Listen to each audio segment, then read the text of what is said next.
Break up کے لیے جس کا حیدر میں آپ دونوں سوال کرتا ہوں, ایک لڑکی ہے یا ایک لڑکا ہے جس کو پیار تھا اور وہ حرام تھا, چلیں ٹھیک ہے, لیکن سمجھ نہیں تھی اس کو, اور اس کو جو اس کے فیانسے نے یا فیانسے نہیں بھی ہے, ایک ریلیشن شپ ہے, اس نے ڈچ کر دیا, دھوکہ دے دیا.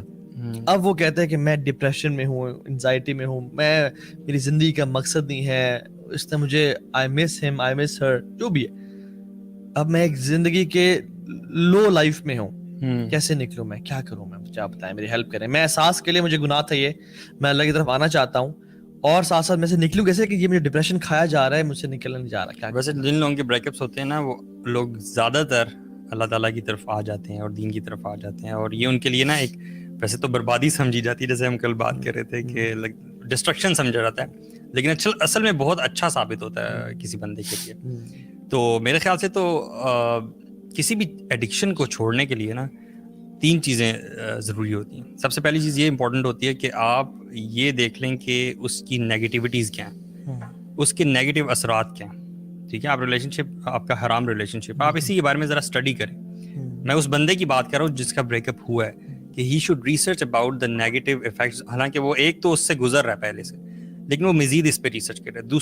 دوسرا اسٹیپ جو ہے وہ یہ ہے کہ یہ آئیڈینٹیفائی کرنا کہ میں اس ایڈکشن میں ہوں یا نہیں, تو اس کو بڑی جلدی جواب مل جائے گا, میں تو اس سے ابھی گزر رہا ہوں. ٹھیک ہے. اور تیسرا اسٹیپ ڈو اٹ والا ہوتا ہے کہ یار now when you know it, چیزوں کا نیگیٹو اثرات کا بھی تمہیں پتہ چل گیا, اور تمہیں پتہ کہ یہ مجھے ایڈکشن لگی بھی ہوئی ہے. Now the third thing is کہ آپ نے اس کو اوور کم کرنا ہی کرنا ہے. تو اس میں جو بہت اسٹیپس مجھے جو سمجھ میں آتے ہیں نا, وہ یہ ہے کہ وہ تمام بیسیکلی اسٹرنگز جو آپ کو واپس ان تمام میموریز کی طرف لے کے جاتے ہیں. ٹھیک ہے, چاہے وہ اس کی یاد ہو, پھر وہ جیسے فریگرنسز کی ہم بات کر رہے تھے, اور پھر میوزک کی بات کرتے تھے, جگہ کی بات کر رہے تھے, ٹھیک ہے, انسٹیٹیوشن کی بات کر رہے تھے, ایوری تھنگ بیسکلی.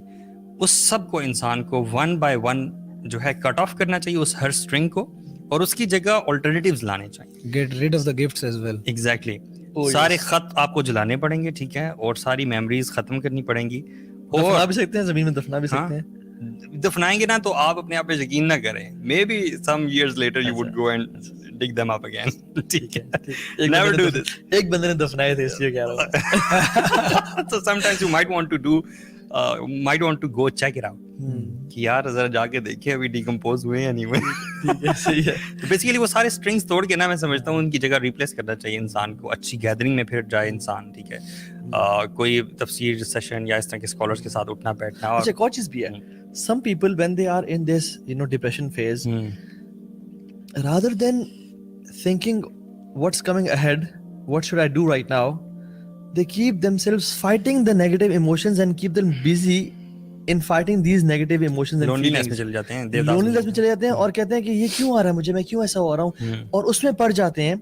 یہ ایک ویشیس سائیکل ہے جس میں وہ پڑ جاتے ہیں, ناٹ ریئلائزنگ کہ اگر وہ اپنی انرجیز کو اس سوچ کو فائٹ کرنے میں گزارے بغیر ریئلائز کریں گے, okay this is happening and this is not happening to just me, this happens to everyone جو کہ اس فیز سے گزرتا ہے. I am in this situation, اب آگے کیا کرنا ہے. کیونکہ ماضی جو ہے نا, ماضی بڑا خوبصورت ہے, یعنی ماضی بڑا امپورٹنٹ ہے. جو ماضی آپ کو لیسنز دے رہا ہے کہ فیوچر میں کسی ایسے پنگے میں نہیں جانا. میں ایک NLP ایکسپرٹ کے پاس بیٹھا ہوا تھا, اور ان سے بات ہو رہی تھی, تو انہوں نے کہا کہ ہم ڈسکس کر رہے تھے جن کے بچپن میں ہراسمنٹ کیسز ہوتے ہیں, جن کی بچپن میں بری میموریز ہوتی ہیں, اور وہ میموریز اٹیچڈ ہوتی ہیں ساری زندگی ان کے ساتھ, اور ان کو نا ہانٹ بھی کرتی ہیں, اور پورے خواب بھی آتے ہیں, تو کیا کریں, اور ساری ڈیٹیل میں بات ہو رہی تھی. تو انہوں نے کہا کہ ہمارے لیے بڑا ایزی ہے کہ ہم NLP کے تھرو, نیورو لنگوسٹک پروگرامنگ کے تھرو ان کی اس میموری کو ریموو کر دیں, ان کے مائنڈ سے, سب کانشیس مائنڈ سے, لیکن ہم نہیں کرتے ہیں. کیوں کہتے ہیں کیونکہ ان میموریز کے ساتھ جو لیسنز اٹیچڈ ہیں نا, وہ بھی ریموو ہو جائیں گے پھر. یعنی کسی اسٹرینجر پہ ٹرسٹ نہیں کرنا, گڈ ٹچ بیڈ ٹچ کیا ہوتا ہے, اور پھر جو اس میموری سے اٹیچڈ لوگوں کی اور بچوں کی خدمت ہے, اور اس کیمپین کو چلانا ہے, اور انرجی جو ہے کہ میں کسی پاکستان میں کسی بچے کا ریپ نہیں دوں گی یا زیادتی نہیں دوں گی, وہ ڈرائیو ختم. کتنے لوگ ہیں جنہوں نے ہاسپٹلز اس طرح کھڑے کیے ہیں, ان کے ساتھ کچھ ایسا ہوا, انہوں نے ہاسپٹلز بنا لیے. یہ شوکت خانم دیکھ لیں آپ, عمران خان کی مدر اگر کینسر سے نہ مرتی, it was a bad memory. اگر امیجن عمران خان, ٹھیک ہے, اپنی مدر کی اس بیڈ میموری ساری زندگی پڑھ رہا تھا اور لیزی اور لیتھارجک ہو جاتا, تو ایک آپشن ہی تھی